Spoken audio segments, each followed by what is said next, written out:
Good morning.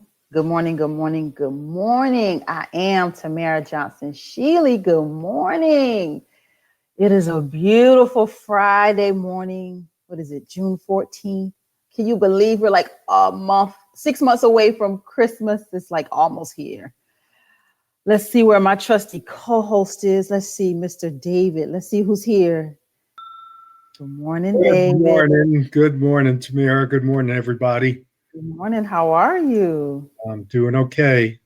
Awesome, awesome. We have a guest this morning. We're gonna get started. We're just gonna dive right in with this. Okay. We started talking last time, David, about this whole ADOS movement, and I have invited Mr. Chris Lodson, who I have learned a lot about the ADOS movement from him. Good morning, Chris. Good morning. Good morning. Good morning, Tamara. Good morning, David. Good Welcome to the morning. broadcast. Thank you. Thank you.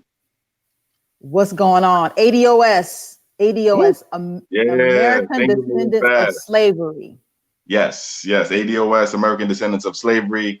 A lot going on. Thank you for the opportunity, as always, to talk to the people and give people an update on what's actually going on with the movement. If you don't know, if you're not familiar, ADOS stands for American Descendants of Slavery. It is at its core an identity and a lineage. So it's not an organization. It's not some sort of membership group where you can join or not join. It's us. It's all 35 million of us here in the United States who descend from the institution of slavery. We used to call ourselves, or we used to be known as African Americans, or, there are all different kinds of names, but really we are connected by our lineage. And so ADOS means our lineage. It means us. And the hashtag ADOS is a symbol we use for a political movement that's brewing right now that we're going to talk about and update the people on. This has been a very momentous and historic week, if you ask me, in the fight for reparations, which is the cornerstone of the ADOS movement's demands. You can check out more about our demands at ados101.com. But reparations now is the cornerstone of our demands, and it's the cornerstone of our movement. And this week, we learned officially that the House Judiciary Subcommittee on Civil Rights and the Constitution has scheduled the first hearings on HR 40, which is the reparations legislation, in about 10 years.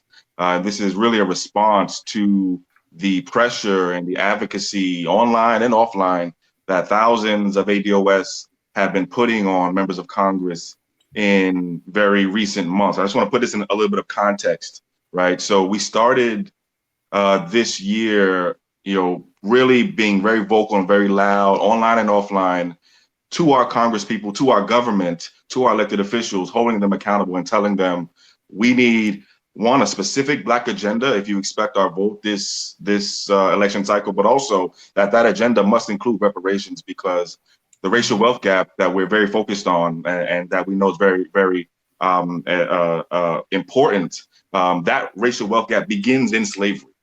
Okay? It begins in slavery. Okay? And the only thing that closes the racial wealth gap, according to leading economists, is reparations, right? So we've been focused on reparations, and in the past several months, we've been advocating specifically around a particular bill in Congress called HR 40. It's the Commission to Study and Develop Reparations Proposals for African Americans Act. It's been introduced in some form or another in Congress for probably over 30 years, or close to 30 years, since 1989 or 1987, when it was first introduced by Representative John Conyers under a different name. And every couple of years he would introduce it and it would get killed, right? It would get sent to a subcommittee to die, right? That's where legislation dies. And this time around, it's not dying. It's actually being moved, and it's actually being pushed, and it's actually being rebirthed because of our advocacy. We've been pushing Congress people to co-sponsor the legislation, and in the past 3 or 4 months, we've actually doubled the number of co-sponsors on the legislation. We forced the first ever Senate companion bill to the legislation. And just this week, the House Judiciary Subcommittee scheduled hearings on the legislation for Wednesday, June 19th. That's Juneteenth, right? So that's not an accident, right? That's Juneteenth. Wednesday, June 19th, 10 a.m., I believe, on the East Coast, the hearings will start. Sheila Jackson Lee, representative of Texas out of Houston, she reintroduced the legislation. Comes from. Yeah, right. And so she reintroduced the legislation this year, and there's been movement on the legislation. We don't know who the full witness list of experts to testify will be as of yet. We've heard about some people. We've heard Danny Glover is going to be there to testify. We've heard Ta-Nehisi Coates is going to be testifying before Congress. We heard a few other people, but we don't have the full list of witnesses yet. We do know that Dr. William Sandy Darity, who is out of Duke University and is probably the leading intergenerational economist and scholar on these types of questions, is going to be submitting written testimony to the committee. We expect this to be the first of several hearings, right? So we've entered a new phase in our advocacy and in our work. The first part of our job was to get the engine in the car started, so to speak, right? To actually get the ball rolling, right? The ball is now rolling, right? The next phase is to do some very much needed work on the actual bill itself, right? Because there are things that need to change in the bill, and there are things that need to happen with the bill. So we're moving into that part of the phase right now. So hearings on reparations, Juneteenth, Wednesday, June 19th. If you're in the DC area, if you're in the Maryland, DC area, DMV, ADOS and DMV, the hearings are public. So you're more than welcome to pull up and witness history really firsthand. This is amazing. Like, I am so great. Thank you, Chris, for coming on and giving us this very important update. I'm sure that we can pull we can go to the the House's website and probably watch this live, right? This will be live streamed. Yeah, so it will be live streamed. I'm sure the CBC is also going to live stream it on their social media. So the House is probably going to stream it, or the Congress itself is probably going to stream it, and then the CBC, which is another conversation for us, is going to is also going to stream it as well. I'm going to be sharing the hell out of it, just so you know, and yeah, this is exciting. Yeah, I absolutely will too. I'll definitely find it, and I'll definitely start sharing more information. And the day that is actually being, I'm going to be all in it. The interesting, I just want to add something, Chris. Last night, the PBS NewsHour ran a show, a segment of the show on the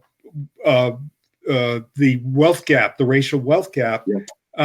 It was really, really good with their regular economics correspondent, on their weekly series, Making Sense, which is really, really an interesting. I didn't know that was the conjunction.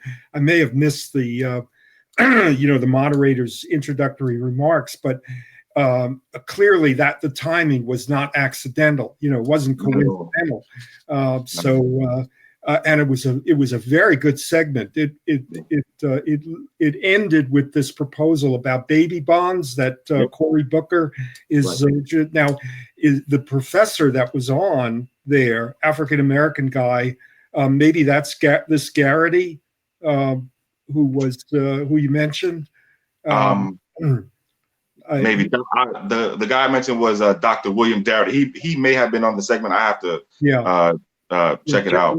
Yeah, because it was very, very well done. I mean, this guy who does the Making Sense, he's really a really good correspondent, and he really puts things together sensibly, so that you really understand what's happening. So they one of the people on was a woman who was the granddaughter of sharecroppers, who African American woman who was really talked about how she has this really good job. She's a lawyer. She went through college in 7 years in order to remain debt free. She worked, during that whole 7 years, and now she can't afford. She's got a good government job. She can't afford housing in in DC. You know, a small condo apartment is $400,000. And so she's talking about, you know, and then they talked to the realtors who said, yeah, black people, you know, they you know, white people who come in here could put down $100,000. Black people are, you know, maybe a few thousand. And they talked about the home ownership and the wealth gap and all of that stuff. Well, I'm gonna tell you a quick story, Chris.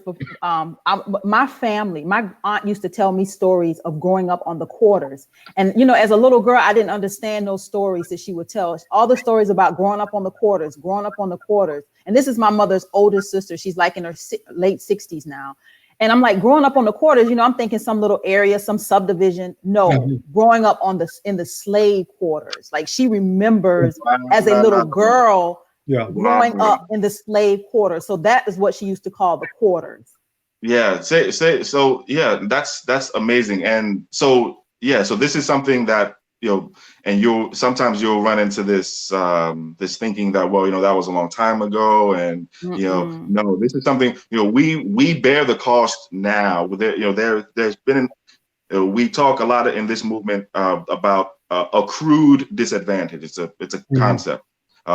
Accrued disadvantage, and that disadvantage begins in slavery, and then it is cumulative over generation after generation after generation. So, David, you brought up the story about you know, the woman who I assume is ADOS, and you know has you know had, you know, he's sounds college educated, and you know has you know a government job. What, you know, wealth is the key indicator here. You know, right now, a black college grad who's a woman has a median net worth of about negative $11,000. Now, I want you to think about that, right? You went to school, you did all this education, right? You did what we said to do, right, in terms of bettering yourself, but that doesn't move the needle for you. Right. And that's what we're getting at, right? You know, the last time we looked, a white high school dropout. So a household headed by a white high school dropout had a median net worth higher than a household headed by a black college graduate. Right.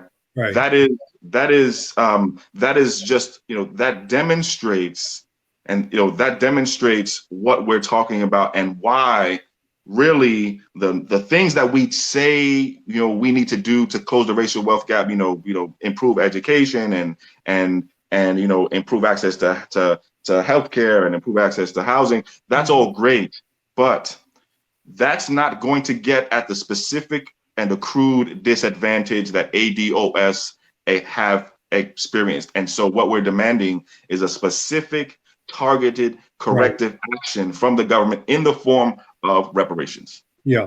Equity versus equality.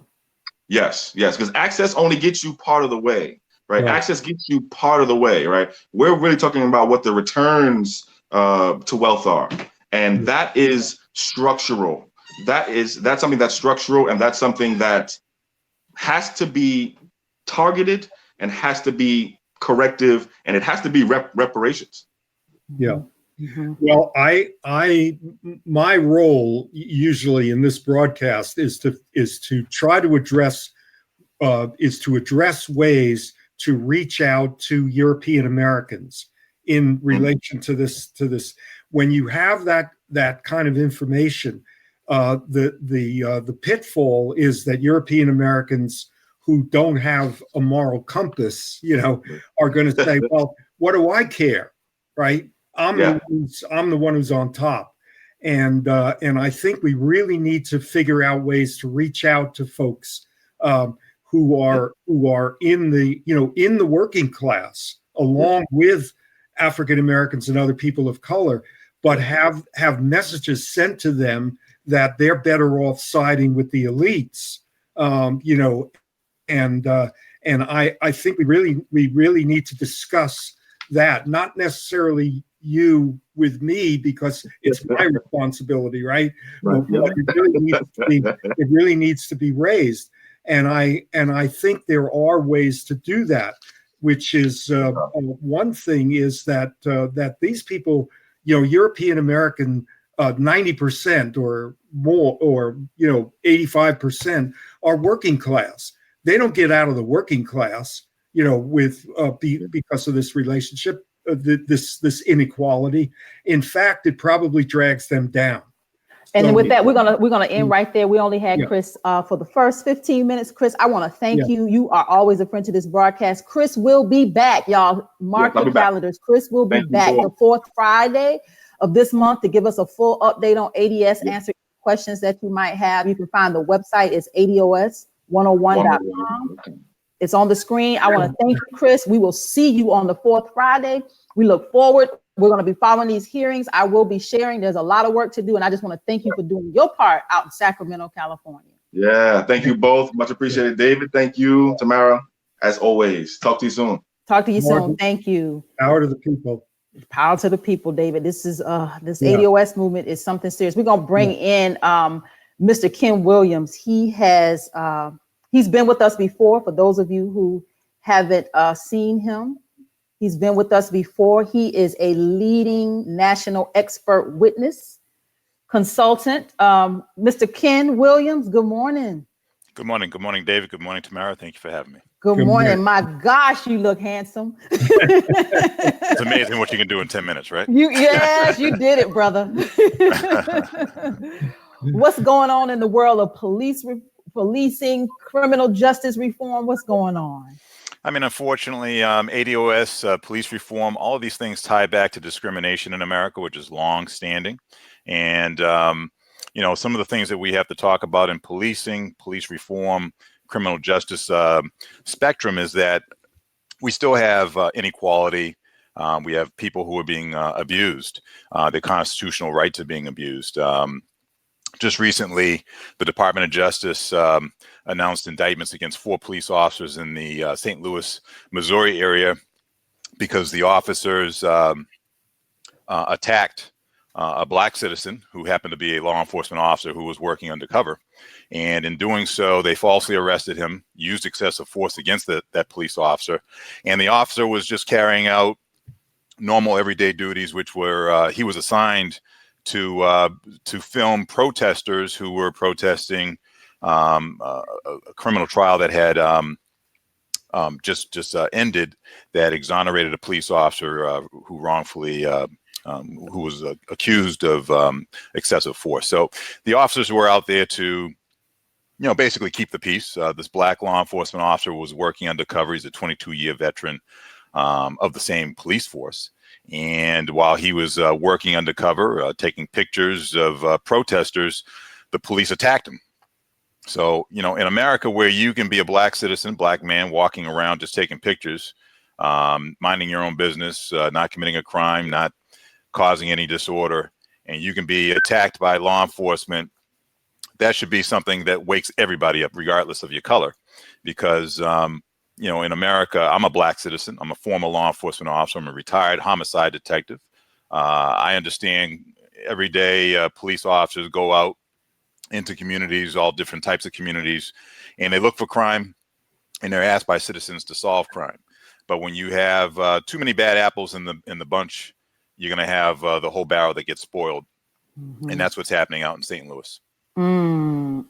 St. Louis is a hotbed anyway, isn't it? Like it is a community. I went to Ferguson and you could feel it. You can totally feel the tension there. I think, the tension may be there simply because, we're talking about Mike Brown. Mm-hmm. We're talking about the incident that happened with Mike Brown. But before Mike Brown, you had Ferguson, which criminalized every Black person, where a majority of the population had warrants that were active warrants in the system against them because they had basically taken citizens and turned them into cash cows. If you go out and you criminalize people and now they have to go and get arrested, they have to go to court, they got to pay court costs, court fines, and somehow the police, the city, the municipality are reaping a benefit, a financial reward for that type of negative behavior. That in itself is unconstitutional. Mm-hmm. And that's what was going on in Ferguson. So before the tragic death of Mike Brown, there were problems in Ferguson. And it looks like in Missouri as a whole, there are problems. Yeah, absolutely. I think it's somebody put up on the screen, 22-year veteran and his own police force didn't recognize him. That's really amazing, you know. And of course with Ferguson, the city council was all white. The large majority of the population was African American, was African American, and the police force was all white or nearly so. So, you know, on top of everything else, there was that was really the basis for predatory policing and this kind of predatory municipal government that was essentially trying to maintain its budget on the backs of the poorest of the poor. And I wonder if you've been addressing any of this issue about cash bail, Ken, because that certainly was one of the ways of generating income for the municipality. And there's a movement. I get an inkling that there's a movement to end cash bail throughout the country. So, you know, that if you want to, I'm inviting you to take the conversation in that direction if you want. Yeah. Well, I mean, what I'm doing to address it is I filed the first ever False Claim Act case against the law enforcement institution. And what that means is that as a former law enforcement officer, I'm addressing systemic, deeply entrenched discrimination within the rank and file of law enforcement. And in order to uproot discrimination, it can't be that citizens come across the bad apples in the bunch and then all of a sudden we hear about it trickling down through newspaper articles or some sort of legal litigation, civil or criminal. It also has to be administratively, internally through police officers, good cops. You're a good cop, you're on the police force, you know who the bad apples are because you respond to those calls and you turn around and you say, oh shit, I don't want to be there while that guy's there because I know what's going to happen. Mm-hmm. So all the good cops out there know who the bad apples are.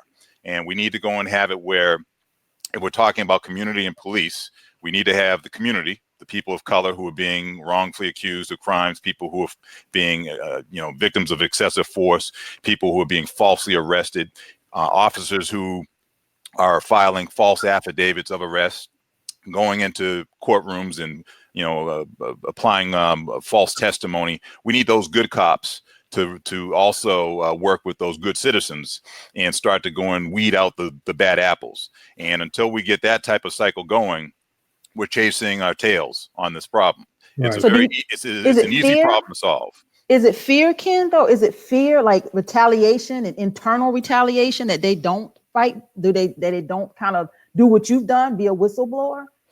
It could be fair. I mean, of course, there's retaliation in the workplace that takes place for anybody that wants to stand up. But, the thing about it is that if we're going to wait for critical mass, back in the old days before there was, universal freedom for all, regardless of color in America, we had certain people who fought, whether it was they fought with their fists.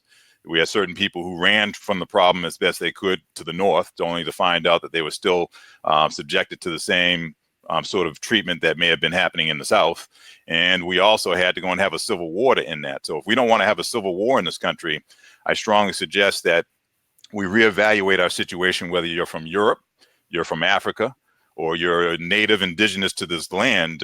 Civil wars are created from people who are subjected to injustices. White Europeans came to this country, and because they were being taxed, I'm a black guy, they didn't want to pay the taxes to England for people that look like me, so they went and fought against the English, the Brits, in the American Revolution, simply because of property taxes. So if we have black people who are being shot, killed, systemically abused, excessive force claims that are being filed, discrimination claims that are being filed, you're gonna have a lot of black folks that are gonna be upset about that. And some of them are gonna go out and take things into their own hands. Mm-hmm. And if we don't want that, we better correct this problem. Wow. There was something just yesterday on social media, and I'm not sure what Memphis is, there was some sort of protest, and lots of cops were injured behind this protest. Did you hear about that, Ken?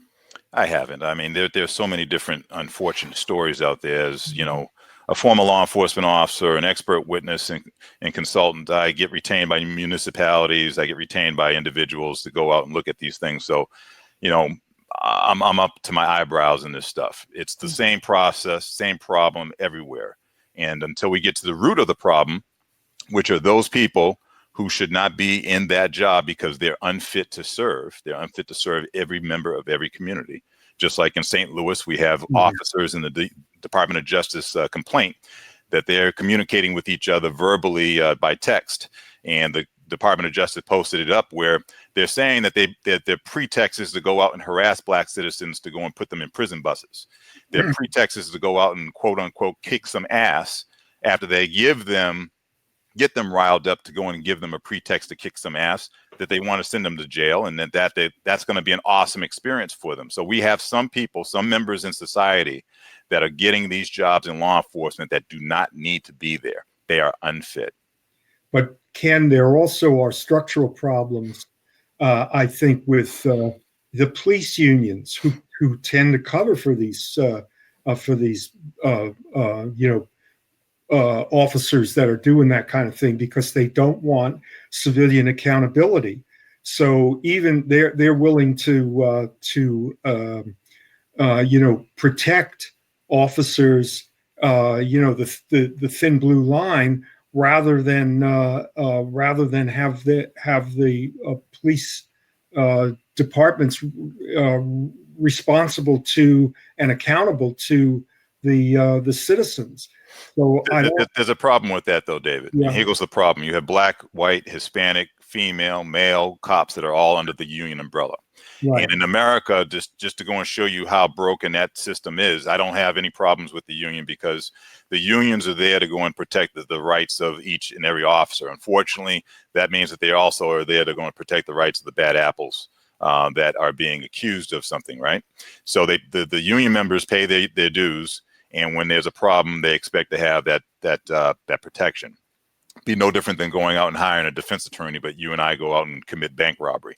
You know, the defense attorney is not the fault. Our actions are the problem. So with that said, in America, you have it not only where Black officers are paying the majority white unions for their protections, they're paying Black law enforcement union protections as well. So they don't even trust the white majority of unions that they represent because the Black officers realize that if they have a complaint against a fellow white officer, that they're screwed in that system. So that's how broken the system really is. And we shouldn't have it where, because of the color of my skin, I got to pay 2 dues to go and get the protection out of one that a white officer or a white citizen is paying for. That seems to be rather discriminatory and rather unfair to me. Yeah, absolutely. Oh my God. So what are the answers? Ken, give us some hope. Like I always look to you because you're like a light in dark places. So where do we as citizens, where's the hope?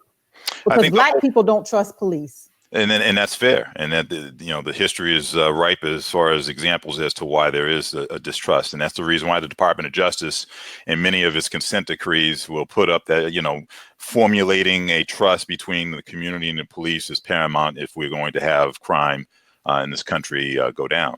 So that's the reason why I filed that False Claim Act case. I mean, the False Claim Act case that I filed goes back to a Civil War law. And that Civil War law was updated back in the 1990s by Congress, which when the Department of Justice in 1994, along with Clinton signing off on the crime bill to promote and pay for more law enforcement officers in this country, I'm one of those people that was hired in 1995 under the crime bill. But at the same time, the Department of Justice under the crime bill was tasked with making sure that it enforced civil rights complaints, enforce the laws against law enforcement officers, municipalities, cities that violated discrimination, violated the rights of citizens through discriminatory practices and policies. So my lawsuit that I filed is an umbrella policy for all citizens in America. That includes the police. If you have a bad apple that's on the force that's going out there and abusing citizens, they should be gone.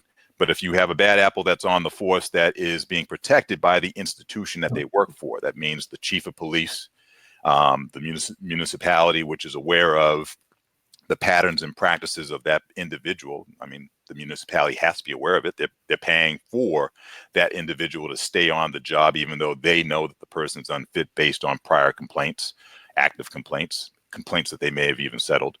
So my lawsuit is different from a personal right of action. I'm representing and standing in the shoes of the United States government, which is the union. You know, when we talk about the government, the federal government, and all of the contracts between each state to go and make the union, the federal government oversees this important issue of making sure that we remedy the issue of excessive force, contempt of cop. We remove the system of going out like in St. Louis, Missouri, and having cops selectively enforcing, targeting people, harassing them to try to go and coerce them into fabricating something that wasn't existent. These were just peaceful protesters. This one cop taking pictures peacefully, ending up in handcuffs is absurd. It's shocking. So the only way that we're going to go and formulate a plan of action is to go and A, have the good citizens keep doing what they're doing, but B, we need to have all citizens. And that means that cops, it stands for citizens on patrol. Those citizens need to come to the forefront and stop trying to go and think about themselves and know about why they're there, which is to protect and serve every citizen equally. And at the same time, if there's a crime that's occurring with a law enforcement officer that's next to them, arrest that individual, prosecute that individual. And we'll find that these types of problems that we're experiencing in America will all of a sudden start to diminish, because the bad apples will understand that they don't outnumber the good. Not unless, I mean, it's possible the bad apples outnumber the good, which would be horrible.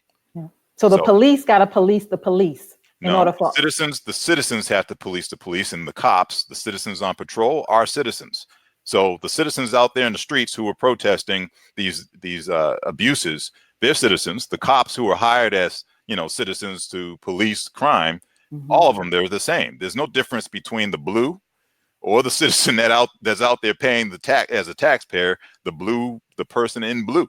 So this whole thing of dividing people up based on class and job and all that, we got to eliminate those barriers and look at each and every one of us as the same. And that's what the Constitution requires us to do. So it's no hierarchy. No hierarchy. It can't be. I mean, the citizens need the support of the police because crime does occur. I mean, there were many people that I assisted based on crimes.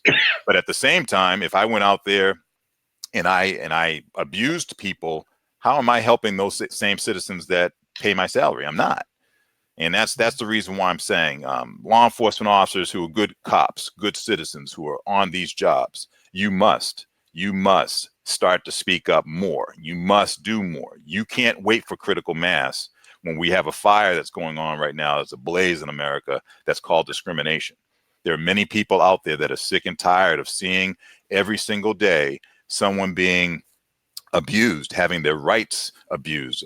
There was one video that was posted recently where it was a 4-year-old girl who walked out of a store with a doll, and the police barricaded a car with guns drawn with her mother in the car over a doll. This is absurd. It's absurd. And we have to have these type of individuals who have poor judgment, that do not belong in this type of job. They need to be gone. Sounds like Tamir Rice. Was that the kid that had the toy gun in the park and the police rolled up? No. This was a recent incident. It was, I forget what state. It was just a mother. She was in a Walmart. She walked out the store. Her 4-year-old child didn't put the doll back up on the shelf, and the police barricaded her car in the parking lot, drawing guns on the mother and the 4-year-old over a doll. Yeah. The drawing of weapons doesn't rise to the level of the crime. Yeah. Let me just say that the Tamir Rice incident is relevant to today because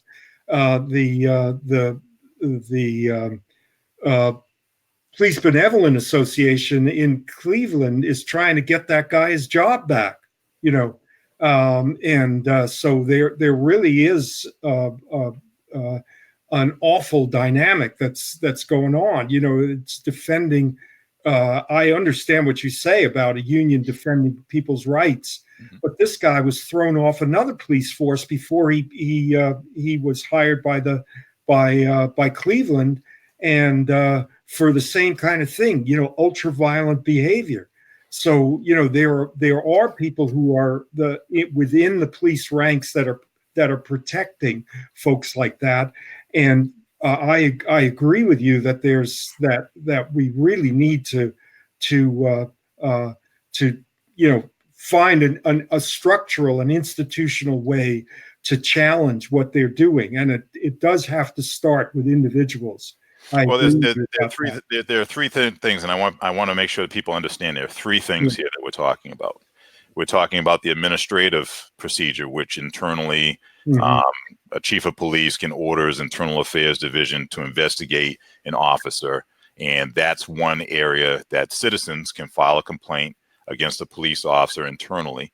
They have to sign an affidavit that attests to what they experienced that was an abuse. That's one avenue. The other avenue is the civil action, which can be filed in the event that an officer violates constitutional right of a citizen to be free. There's that avenue, or excessive force complaint or something like that. There's that avenue. And then there's the third leg of that, which is the criminal leg, which, in the case of St. Louis, for instance, the Department of Justice, was filing a criminal complaint against those 4 white officers who falsely arrested that black law enforcement officer and committed excessive force. So those 3 legs are very important for every citizen to understand that are available today to make sure that we correct these type of long-standing behaviors. But at the same time, the old method of trying to address this by individuals who file individual complaints against individual officers, we understand is not correcting and stemming the tide of these type of wrongful actions. Yeah.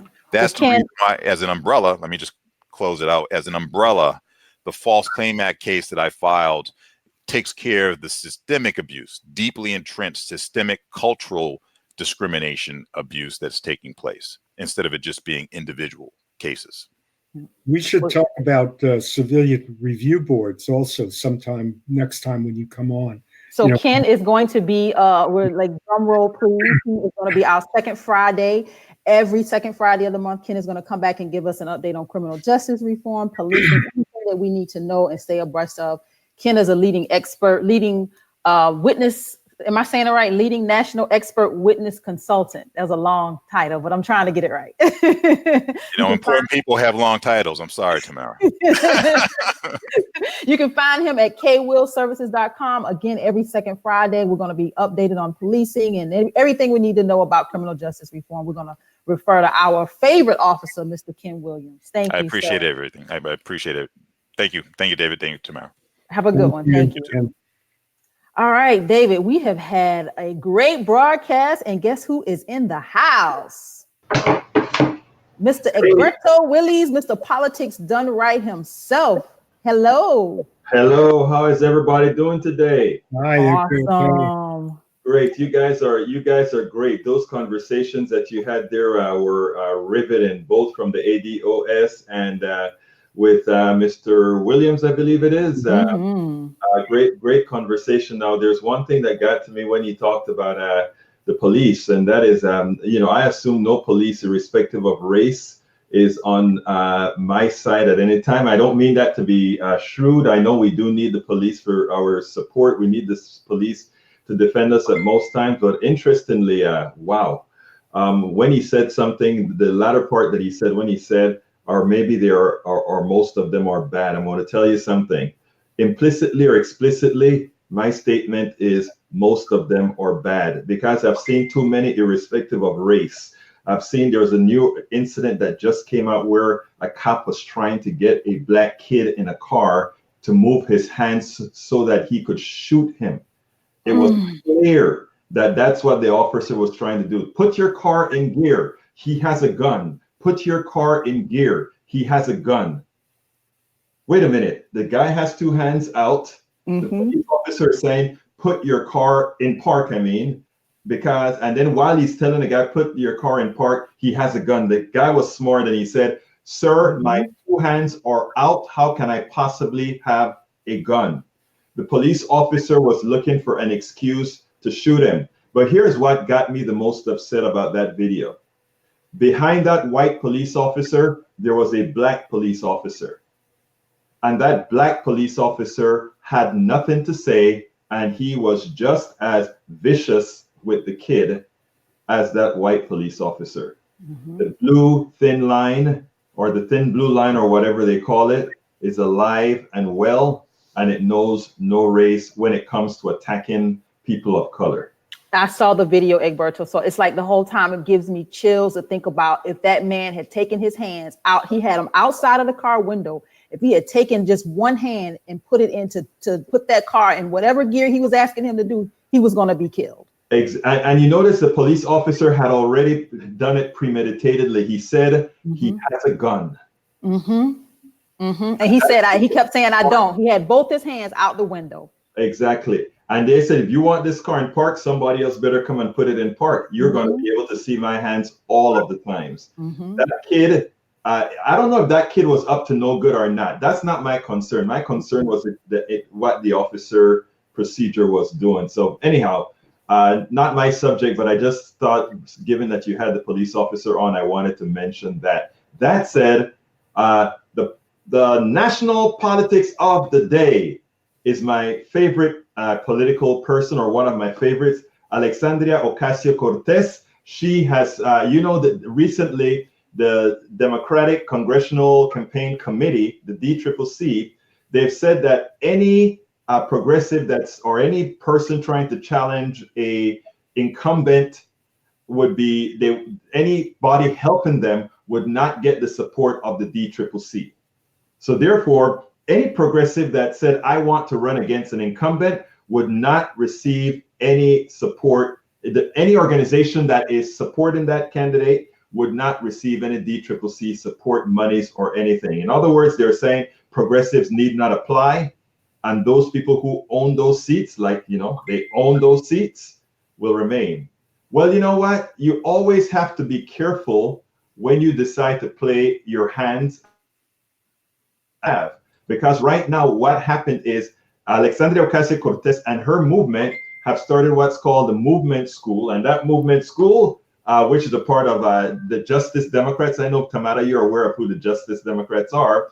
They're putting together trainings so that tens, dozens, scores of people can become consultants, can all the things that the DCCC said they're not going to pay for. These guys are going to teach people how to do those jobs that anyway rip people off. I mean, right now consultants run you $10,000 or so to do some consulting work, and these guys never even go into the communities that they're trying to represent or trying to tell you how to represent. So now we're going to have grassroots people trained on consultancy, trained on voter IDs, trained on all these things to come out there and still challenge those incumbents that think they own the seats, challenge those incumbents that believe they have a right to do as they please, irrespective of what the people within their districts want. So that is my take of the day for you. Good, and AOC. Yeah, I mean, we've got a $10 billion consulting industry out there. The electoral industrial complex that parallels the military industrial complex, and the DCCC is trying to use their clout to threaten people who are making enormous sums of money off of the electoral system in this country. I mean, when each presidential campaign is now spending $1.5 billion on each candidate's campaign, that money is making enormous amounts of money for a thin layer what, of this consultancy class that you're talking about, Egberto. So this thing that AOC is doing is wonderful news. The other thing that's been wonderful news that's been a couple of months back is that the Bernie Sanders campaign has organized the workers in the Bernie Sanders campaign have organized a union. Now, if that begins to take off in all of the Democratic Party primary campaign organizations, that's going to be a real decentralizing, removal of power or decentralization of power away from this thin group of this small group of consultants and campaign advisors who get paid, tens of thousands of dollars a month, and then the people who actually do the work in the campaign are minimum wage. Well, I can just tell you. Yeah, well, I'm not talking about the volunteers. I mean, I'm talking about, the folks who are actually paid staff.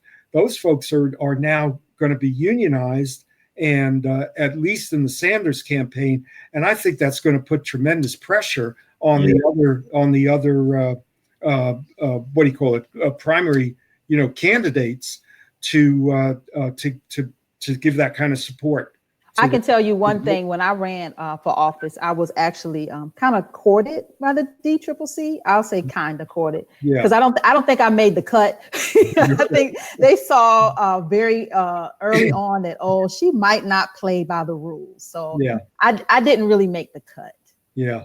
But you know what? It's good that's a good thing in reality that you didn't make the cut, if that's the case, because the truth of the matter is, we should be a bit concerned with what the DCCC is doing, because they are absorbing so much money out of the progressive space. And let me give an example, right? We have all this independent media, your show, Tamara, my show, and many others around. We are all as well looking for support from the community for what we do. But the thing about it is, they are so organized to suck everything out. You can't really blame many of the people out there who just think that is where their flow should be going, because they have the machine to attract them. So I mean, what Ocasio-Cortez and all these other progressives are doing with this new corporation, I think is essential, because it is showing, just like we can work on a shoestring budget, we can run elections on a shoestring budget, as long as we make sure the grassroots is what's involved, as long as we make sure that what we're doing is talking to people. Hey, you didn't talk about Sarah Huckabee. I heard that she had, let me tell you what April Ryan said. I heard this on Instagram this morning. April Ryan said that Sarah Huckabee Sanders has, I think I'm saying her name right. She said she has diabetes. But Sarah lied several times on that stage, on her not her interviews, but when she did her press conferences. But when she was under oath under the Mueller report, she simply said, yes, that's not what really happened. I mean it's mind blowing. I don't know how she still held the job, because she's a proven liar. Because she's working for Trump. I mean, I think we that's wonderful liabilities. The issue that we really have to address is what's behind the DCCC. Which is the corporate Democrats who do not want to see a structural change, in the system, and I think it's really interesting that Bernie Sanders had come out full-throated for democratic socialism. The only thing I would say is that I don't care what kind of socialism it is. David, what I've been saying in my new narrative is, I believe in all the principles, right? But for the short term, for those who want to go ahead and teach democratic socialism, more power to you. I'm no longer going to try to teach democratic socialism. I'm going to try to implement it with the policies that people want. And then when the people accept all these policies, someday I'll say, guess what that is? Yeah. You like it, don't you? You know, because the idea here is I'm tired of fighting the word, you know. So like yesterday I was my show was going to be talking about why Robert Reich is talking about let's forget about the socialism, or rather don't fall for the socialism trope. So what I'm going to do on my show today is talk about the socialism trope. And then I advise folks, those who want to teach, we want you to go ahead and teach it. But for those of us who need immediacy, those of us who need to get our people elected or progressives elected in 2020, let's make sure and stick to those values that people are looking for, you know. So it's basically, you're saying no matter what you call it, as long as, you know, it just get away from the name, because that's where the problem is. Right. Because you know what think about this. When we go ahead and say to let's say we're in a debate with a Republican, and we go out there and we say we want to give family leave, and we want to make sure that those kids, that parent can go to work, so we'll take care of the kids so that they can do what every American should be doing, working. And then you come with another policy, and the Republican says that is socialism. You simply ask the question, American citizens that are listening, do you want to work, and would you like to be working with dignity? Yes. Evidently you like that. I don't know what he's talking about. But this is what you want. I think it's important, though, Gerko, to make the point that whatever you call it, that the reform in the system requires controlling and curtailing the power of capital in this country, and particularly the concentrations of capital. And we can't get anything done unless we are confronting that power. David, I agree with you 100%. I agree with you 100%. But why did you have to be so damn smart? The reason I'm saying this is this, right? I talk to all these people, and I can talk capital and all that kind of stuff. And I know how economics work and all that kind of stuff, right? And then by the time I'm done, they're bored sick. Yeah. So I have to try to find a way that I can, all the folks here are very smart, right? I have to find hello, Robby. Robby, she's been having technical difficulties all morning. Yeah, I'm going to leave so that Robby can do her thing. But let me tell you, I want to, in my old days, the idea was, you got to bring people up to the way that you speak, all that kind of stuff, and that's wrong, right? The reality is, I have to go meet people where they are. Them, I can say, let's rise together. You know what I mean? Mm-hmm. As opposed to, so that is where I am. I'm learning these things as far as how you talk to folks so that you can actually get to them. And guess who learned that before all of us did? Republicans. Unfortunately, they learned it to do harm while we are learning it with the expectation of doing good. Yeah. Well, you can find Mr. Egberto Willies Monday, Tuesday, Wednesday, Thursday, Friday on YouTube, Instagram, Periscope, Facebook, every application that's out there. That man is doing it 5 days a week. Politics Done Right, Mr. Egberto Willies. Same time, same channel, next Friday. Thank you so kindly for having me, folks. Bye, Robby, David, and Tamara. Bye-bye. Bye-bye. Take care. Robby, you've been having challenges this morning. How are you? Sorry. I'm good. I was able to watch, though. It was super interesting. Ken, he's such a reasonable guy. Mm-hmm. He's our favorite officer. If all police officers were like him, it'd be a great world. If I had one thing that I wish he would tweak, or that, even though I love everything he said, is that when he chatted and he said the good guys and the bad guys, and I think the reason he sees it this way is because he comes from the system, even though he's trying to reform it. But if you're watching someone behave badly and you don't say anything, that's not a good guy. No, I don't think that's what he meant. I think he was saying that there's good cops and bad cops. I don't think and I completely get that. But if we modify kind of what we're saying to get other people to see, especially those people watching, like, hey, if I'm a witness to this, right? I bear witness and I do nothing, then I'm complicit. Oh yeah, I get what you you're know, saying. And I think that would maybe push these officers the same way it would push people, you know, who are not advocating for community collective equity, justice, and so on. Like, hey, I can't just sit and comfortably here and think of my own well-being, which I completely get in the police venue. It's a little different. Like somebody could turn their back and let you get shot, you know, and like, oh, there's the witness to that case that, you know, against me. But, you know, to really reform and make change, we kind of need to look beyond what the current system is, right? That's what visionaries do or have done.